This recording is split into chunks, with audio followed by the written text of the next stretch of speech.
Here's an idea. Westworld's robotic hosts provide some insight into what it means for humans to find themselves.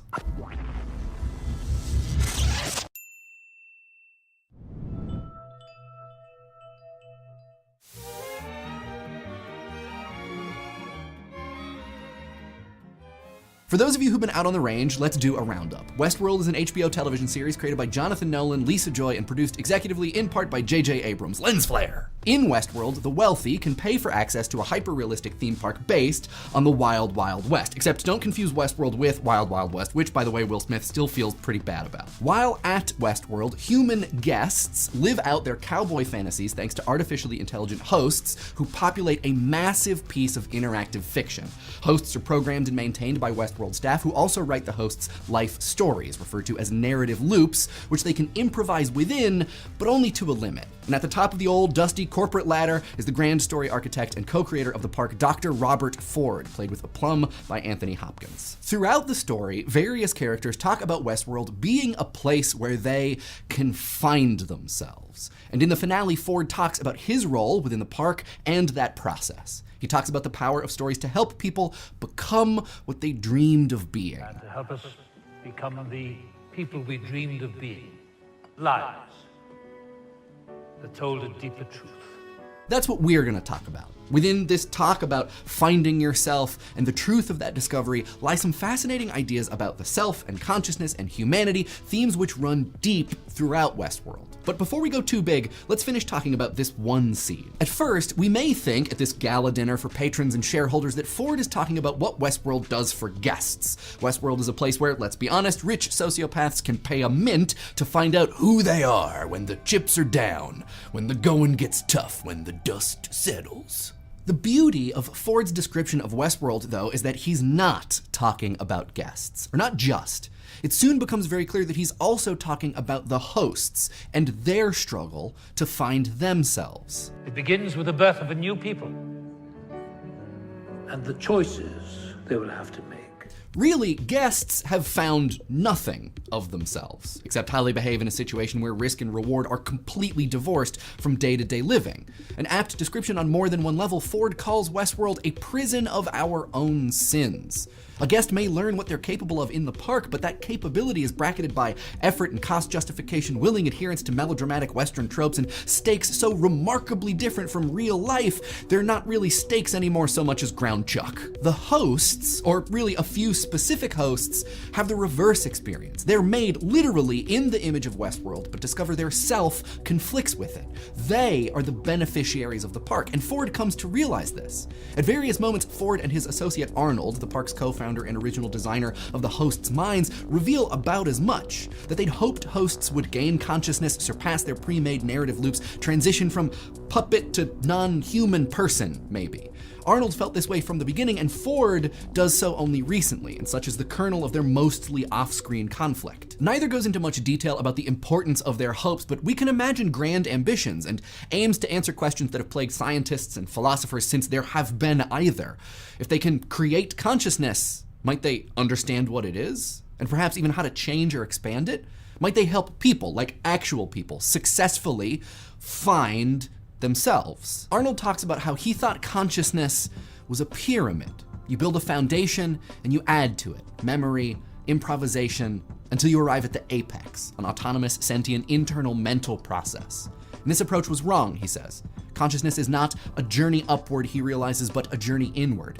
Not a pyramid, but a maze. A series of actions and decisions which, when followed properly, allow one to find consciousness, to find themselves. In reality, like our real reality, consciousness is neither a pyramid nor a maze. Or maybe it's both. Or really all of the metaphors, or none of them.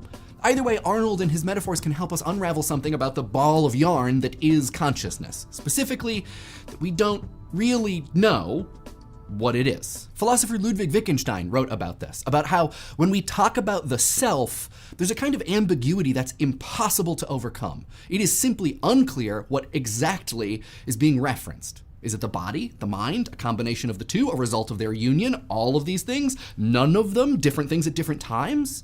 When we talk about consciousness, ourselves, the self, it's possible that we're talking nonsense. And to navigate around this nonsense, sometimes we rely on metaphors, or as Dolores puts it, lies, which are impactful nonetheless. In his book Describing Ourselves, Gary Hagberg writes that analogies for personhood, for the self, for consciousness, exert great power on our thinking. And to think of consciousness as a locked chamber, to think of the contents of that chamber as perception that will thus seem ineluctably private, to think of our experiencing of the world as hidden, but hidden inwardly, it all conspires to form a kind of internal, if not solipsistic idea of what the self is.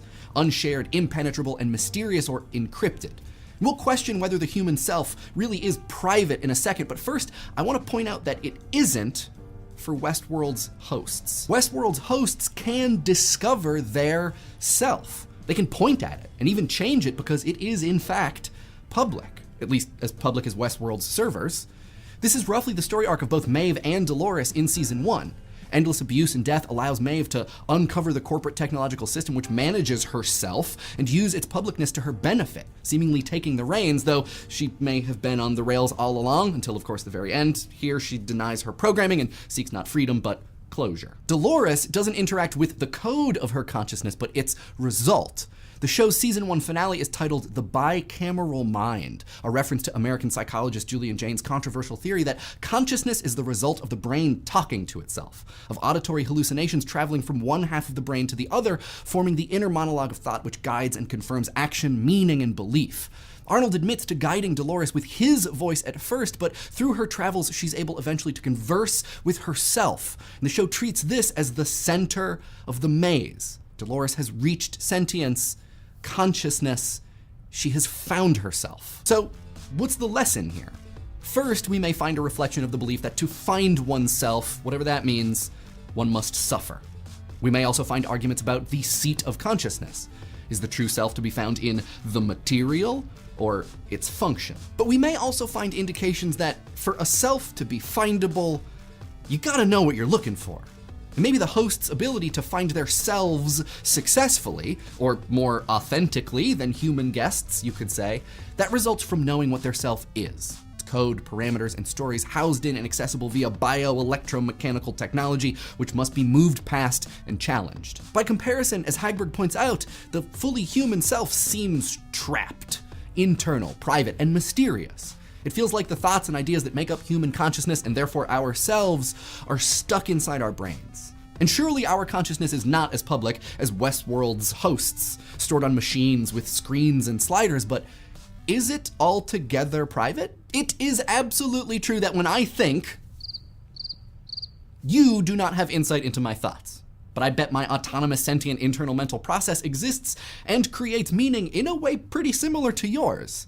It's unlikely that my consciousness possesses what Wittgenstein calls a private language, a system of meaning which is in principle untranslatable to something you could understand. My consciousness may be hidden, but is it private? It may be tough to say what it is, but neither is its content wholly incommunicable. One argument you may find in Westworld, then, is that host consciousness isn't any less private than human consciousness, just more available. And while that availability isn't a sufficient condition for finding oneself, maybe it's a necessary one. So, if you'll forgive me the cliche, while visiting Westworld, guests are set loose on not one, but two lawless, wild, wild wests. One of the desert, and one of the self.